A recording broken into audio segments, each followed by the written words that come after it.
Hey Heartland family, Pastor Ethan here with another Walk the Path video from Sunday's message. This week we talked about the beginning of Acts chapter 16 where Paul has Timothy circumcised, and we had a great discussion about circumcision, what it means, and some of its application points. And that's what we're here to walk the path. So we've got Lynn and Holly Latka who are our guest speakers here. And so how do you think is the best way for us as a church to walk out what we talked about in Acts chapter 16? I think, great subject, by the way. Yeah. Thanks a lot for that passage. Yeah. I think when it comes down to it, if we boil it down, I think I was just intrigued by the idea that the people were strengthened in their faith and the church grew. And I think it's that level of what we talked about with humility, surrender, and just commitment. Because you saw Timothy was committed to the message, committed to his heritage by accepting that circumcision at an older age, which would be quite painful, but he was committed. And then you saw the Gentiles as they were coming in, they were committed to what the council said, and so there was this sense of surrender and commitment. And through that, then Paul, as he continued to journey, there was this surrender and commitment to the Holy Spirit that said, let's go here and go there. And I think that would be how we would boil that passage kind of down. It kind of reminds me of the zitziot, the tassels on the corner of the garments.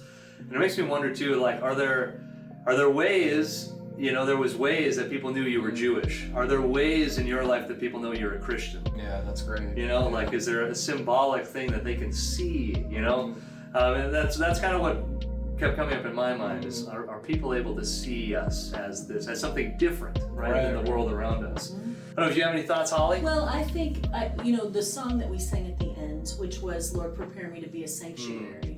What that spoke to me in all of this was that, God, I want to be that sanctuary, but I'm also recognizing that by faith, you are the one that makes me that sanctuary. Yeah. Yes, we do need to be committed. Yeah. Yes, we do. Yeah, right. We need to do all of those things, but God is the one that will prepare us. He is the one that makes us witnesses, and that gives me hope.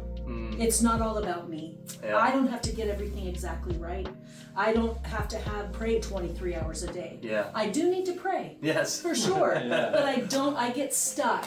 Yeah. I get stuck, and sometimes I believe that the church can get stuck a lot of times with the idea of how much we need to be doing more and the guilt of everything. God himself says, when you sin, if you sin, you have an advocate with the Father. That's it. Get up and go. We're done. Let's be done. So maybe you didn't pray enough. Do you believe me? Do you believe that I'm big enough? That's what I think. That's good. I think God is big enough. So it kind of boils down to the one question, are you at least trying? Right. Exactly. In its simplicity, are you trying? Are you in your faith? Exactly. Are you pushing yourself? Are you at least giving it your best shot? Because you are going to mess up, right? In parenting and everything we do, we're going to screw it up at some point. And there's a relief in that, isn't there? There's a relief. Sure. God is gracious. He's big, and he's got this. He's got this. His heart is for everyone, is what we learned today. And I think that area of faithfulness, just because we're not faithful doesn't make him any less faithful. Yeah, that's right. And so I think that we just, okay, Lord, I do. And that's where it comes back to that surrender part. God, I'm just going to surrender to you to do that work in my heart. Because there are things in the way. That flesh is getting in the way, and I need that. And I think then it comes to that point where you're talking about symbolic things.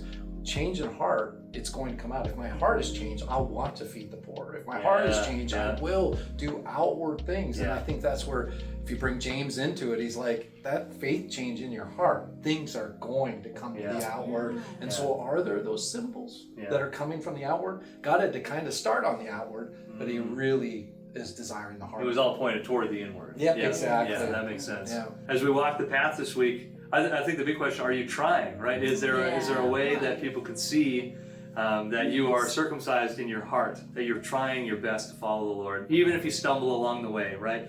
Even if you make mistakes, but the grace of God, it increases. And I think most of us would say, probably all of us here would say, we're very grateful. The grace of God has increased in our lives many times and continues to. So with that, let's walk the path. Let's do it with all diligence. Let's not be apathetic, right?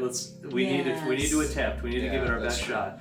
And so let's give Christ our best, because he's worthy of it. He's worthy of it, and he gave us his best. And so thank you for watching. We'll see you next week as we continue in Acts chapter 16. We love you. Have a great week.